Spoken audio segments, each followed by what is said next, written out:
Back in the 70s, electrical problems on TR7s caused several to catch fire. It was incidents like these which were to give birth to Britain's recall system. The whole thing hinges around a code drawn up between the Society of Motor Manufacturers and Traders and the government. Now, this is a voluntary code, unlike in America where it's compulsory. Now, what happens is a manufacturer is supposed to monitor his warranty claims, and if he discovers a safety-related problem, he's supposed to instigate a recall on that particular car. The owners are sent a letter saying, please take your car into the local dealer. Now, in the last year, the big 3 recalls have been from Ford and Nissan. 140,000 Micras were brought in because oil was leaking onto the pedals. 51,000 Escort and Orion diesels had to be recalled because there was a problem with a solenoid wire. And 187,000 Fiestas had to go in because of a faulty ventilation system. At the moment, about 9 out of 10 owners respond to recall notices, and that doesn't sound too bad. But the league table recently published by the government watchdog, the Vehicle Inspectorate, will put pressure on manufacturers to improve even on this. Some, like Aston Martin, have nothing to fear, as they achieved 100%. But of course they have fewer cars to worry about. Citroën and Mazda also earned a pat on the back, but Fiat and Nissan did rather less well.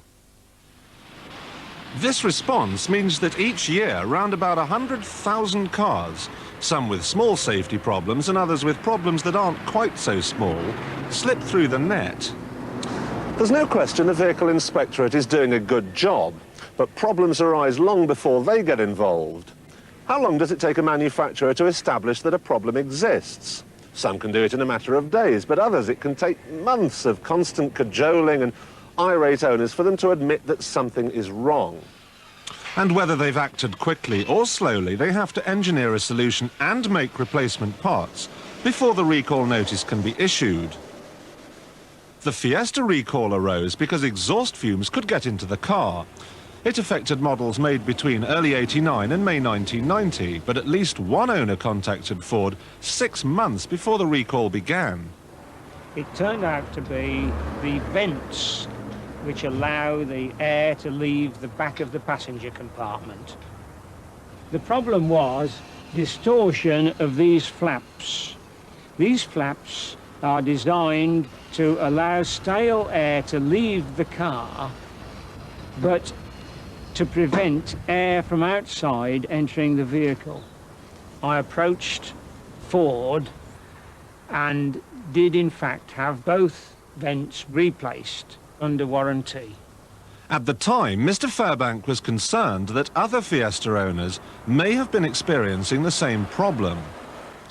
Now, the manufacturer told us, based on tests and expert advice, it was Ford's judgment there was and is no risk, and therefore no immediate action was necessary. Citroën eventually recalled its pre-86 BX16 RSs, 16 TRSs and 19 GTs in December '89. The problem was possible fuel leaks, which had first been reported in France 15 months earlier. The recall came 11 months after Citroën began service checks on the continent and 2 months after Giulia Freitas's car was destroyed in a fire. I got into the car to go to work, switched on the engine, and the car caught fire. The engine caught fire. Thank goodness I didn't have my children with me. It was really very quick. The fire just took off. There was smoke pouring from the front and the back.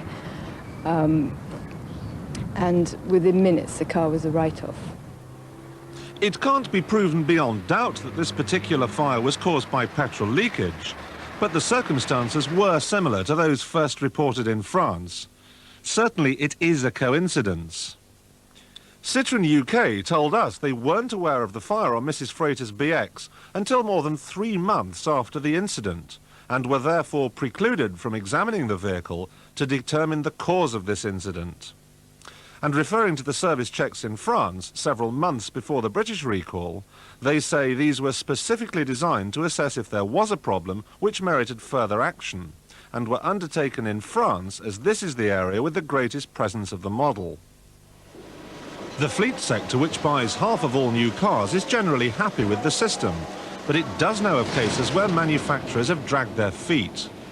One which came across my desk last week concerns a number of fuel-injected cars where drivers report that the throttle sticks on after they lift off. This leaves the vehicle running at relatively high speed in a fairly uncontrolled manner. So far, both dealers and manufacturers seem reluctant to accept that there is a problem, and yet it exists on a large number of identical cars. And problems aren't just confined to new vehicles either.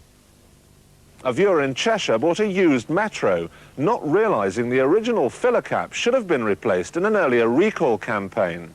He didn't realise until after an accident, thought to have been caused by petrol, spilling out of the tank and onto the rear tyre. Maybe the Metro's original owners didn't take it in for the recall. Certainly there's no suggestion that Rover, or whatever they were called at the time, was to blame. If you're worried, there's a vehicle inspectorate booklet and a hotline which can tell you if your model of car was ever recalled. And in theory, a manufacturer should be able to tell you if your particular car ever had the work done. Now, our recall system's good, but it's not that good. Let's face it, there are hundreds of thousands of cars currently roaming the roads with serious problems. Serious enough anyway for a manufacturer to have instigated an incredibly expensive recall campaign. Solutions, well, they're not going to be cheap and they're not going to be easy, but surely it ought to be worth a look at a system whereby you could somehow mate information on recalls to the logbook. That way, when you buy a used car, the registration document they send from the DVLA could carry a recall warning notice. Whether you choose to do anything about it is then up to you. Jeremy Clarkson there, and the number to ring if you want to find out if your car has been subject to a recall is 0272 543 300. That's 0272 543 300. As Austin Rover recall their three-door Metro, I ask, how well does the car recall system work? Police Metro car, driven by the most trained, highly skilled drivers on the road. Surely one of the safest vehicles of all. Or is it? 8 police Metros have shot out of control. In Cumbria there were 5, and in the West Midlands there were 3. And in Northumbria, the police have compiled a report of 7 accidents involving members of the public driving Metros. Apart from these accidents, about 70 incidents, all involving fuel spillages, have been reported to the Department of Transport over the last 2 years. So what exactly happens?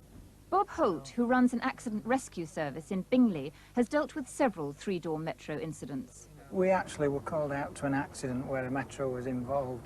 We tested the car round a small area of the garage that we were at, and we found that petrol was coming out of the petrol filler cap, or around that area, onto the back wheel, which made it turn into a spin at, I would say, around about 5 miles an hour. How many cases did you have? We had approximately, I would say, about 6 cases of it, just in a local small country garage, you know, which I think's quite a lot. One of the three-door Metro cases which Bob Holt handled involved June Shaw, who had an accident in her car in January this year. June had just filled her car with petrol.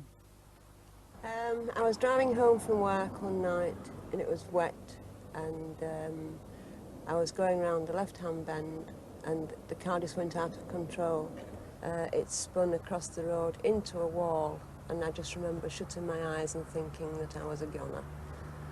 The front end of the car hit the wall and was badly damaged. The back end hit a barrier which caused damage to the back end, but I was spun back onto the road, and I just sat there in a dazed state, glad I was still alive. I think one of the main causes, which was in June's case, was that she'd just called in for some petrol, and the petrol filler cap was not fitted correctly, which caused petrol to go out onto the back wheel again, which to me is quite a natural mistake that any pump attendant could make. Really, there ought to be a foolproof way of putting that cap on, so that a pump attendant, or indeed an owner, knew that that cap was fitted correctly. Andre Prové's Metro was also involved in an accident. Well, my son very unfortunately had an accident driving my Metro, when he left early one morning after filling it the previous night, and suddenly the car swerved round and hit a brick wall. We afterwards got the car back to the main dealers we bought it from and said, look, this doesn't seem like an ordinary accident. Why should a car go off the road? And are there any faults? They said, no, not a fault to be found on the car. It's perfectly all right. After that, I wrote to the autocar, and the autocar said, yes, they had had other complaints of the same thing happening, left-hand bend, full petrol, and the car suddenly swerved round. Autocar magazine first received complaints in 1984 and decided to investigate the three-door Metro incidents. They weren't too impressed with the sighting of the filler neck. As you can see on these cars, it's very low, and I think it's actually sighted in a rather tricky position. If there are any fuel spills, the immediate result is to go onto the back tire. We decided to see for ourselves what exactly happens when quantities of fuel spill onto the offside rear tyre on a left-hand bend. This is the effect. Contrary to popular opinion, petrol doesn't help grip on tarmac at all. In fact, it's like driving on ice, particularly where you've got a front-wheel drive car and therefore very lightly laden back wheels. And it actually becomes quite dangerous. And as the demonstration shows, the car will spin. Autocar found that fuel spillages were being caused by one of three things. Petrol was escaping through the breather pipe, or through the petrol cap, or in one example, through a missing piece of return pipe. The effect in all these cases is the same, which is that you end up with petrol on the offside rear tire, and as soon as that happens in a left-hand bend on the loaded tire, the car will simply spin. What did you do with your evidence? We, after we finished with the tests, we forwarded the information and also the names and addresses of the people that Bob Holt had come to us with. We forwarded the whole lot to Austin Rover. Austin Rover has made modifications to the breather pipe on new models, but despite the fact that Autocar reported their findings to Austin Rover in 1984, it has taken the company 2 years to do anything about the petrol cap. Last week, the company wrote to all 600,000 owners of three-door Metros, telling them to go to their nearest dealer to get a new petrol cap. But even now, Austin Rover, who didn't wish to appear in our film, are insisting that this is not a recall. They told us, it's just a service action which we're implementing under the Code of Practice for recalls. I think it's semantics. We know that Austin Rover are contacting every owner of a three-door Metro car who might be involved in this. That's a very good thing. I mean, it's just like a recall campaign. The only element missing is that because it isn't seen as a safety defect, the Department of Transport won't be monitoring how many cars have been in, and Austin Rover won't be having to say what their success rate has been. Austin Rover is claiming that this is simply a service action and not a safety recall. Is that your opinion of it? No, I think that is a bit of playing semantics. Basically, I'm happy that they're doing something about it, but I still would like to see it treated as a safety one, because it does, in fact, prejudice the handling of the car under certain conditions. I think Austin Rover should have reacted a lot quicker. We reacted quickly to the accident, and I think really once they got wind of this, they should have sent somebody around to us to see what we were talking about, and maybe then it wouldn't have taken so long to sort out. The Car Recall Code of Practice is the responsibility of the Society of Motor Manufacturers and Traders along with the Department of Transport. But why does it take so long to recall cars? Well, firstly, the manufacturer has to be satisfied that it affects a significant number of vehicles. There's no point in carrying it out if it's only going to be one or two, because they can be tracked down much more easily. And then he's got to make sure that before the public is asked to bring its cars in, that the dealers are prepared for it and they've got the parts available to fit. So there's quite a large logistical operation which does take some time. Since 1979, 3 million vehicles and components have been the subject of recall actions. There are some 16 million cars on the road today, so there's a strong possibility that many of us could be involved in a recall in the course of our driving life. But if something goes wrong with your car, how can you find out if other people have reported similar problems? It's almost impossible to do so. You can't just ring the Department of Transport and say, hey, has my car ever been the subject of a recall? They will then say, no, you've got to contact the manufacturer. It can't be beyond the wit of man for them to have some sort of safety hotline so that A new owner could ring in and check whether that car has ever had the necessity for a recall and then whether the work was done or not. It certainly happens in the States. Freedom of Information Act and the liability laws over there are such that it is possible to get information. They have hotlines, consumer hotlines, where it's possible to check out if you have any problems with your car, if other people have similar problems.